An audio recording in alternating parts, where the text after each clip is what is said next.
Hello everybody, Banditbrains here, and welcome back to another Valheim video. So for those of you who have seen my Building a Mountain Castle series, you know that I've been struggling with stability and stone walls when it comes to building at a certain height. Currently, I've managed to get my build to about 13 bricks high before I start running into trouble when building in the style that I had decided on. And I was really starting to get worried about how high I might be able to take some of the buildings that I want to build, because a castle all at one height isn't going to look that great, so I wanted to find a solution. Now, I made a Reddit post that I featured in episode 2 of the series, and in that I made a comment asking people if they had any tips on building higher with stone walls, and no one really came up with a solid solution. However, today one of my viewers commented on a video saying, have I tried the iron wood beams? And not only that, he recommended hiding the iron beams within the stone wall itself so that I could hide it, and I hadn't tried this, so I thought I'd do a little experiment and see how far I could take the walls.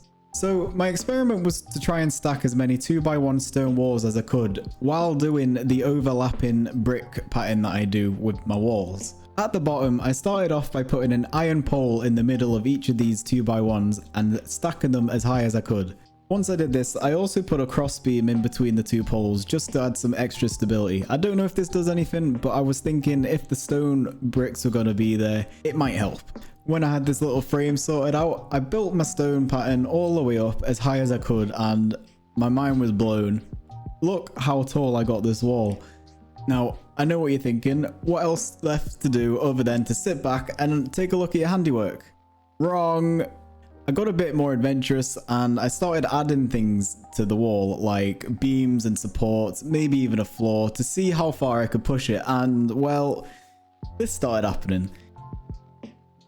So I started experimenting. I added more bricks to the wall, different heights, and I also braced the front with more iron poles to see if it would make any difference. I found that the iron poles would support the stone walls up to the point of 31 bricks, and anything above that, as soon as you updated it or over time, it would start to decay and it would break. It might not look like it, it's very slow, but it does break. But still, 31 bricks? Compared to the 13 bricks that I was working with, this is a game changer for this build, and I cannot wait to see what sort of structures I can build with such a massive build height now.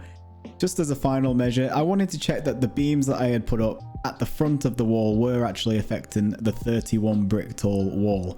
So I removed all of them, and then I watched to see if any decay would happen, and to my utter amazement, nothing happened. The wall stood strong, no decay happened, and now I know I can push the build limit of this castle.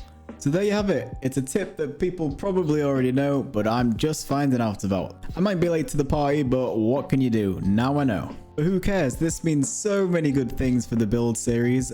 If you haven't seen it yet, I'd really appreciate it if you went and checked it out. I'm sure you'd enjoy it if you like the build style you're seeing here, because, well, this is the build so far. Likewise, if you enjoyed this video or you found it helpful, please consider subscribing, dropping a like, and leave some suggestions in the comments for things that I can do in the future. But that's all I have for you for now, and I just want to say thank you so much for watching, and I'll see you next time.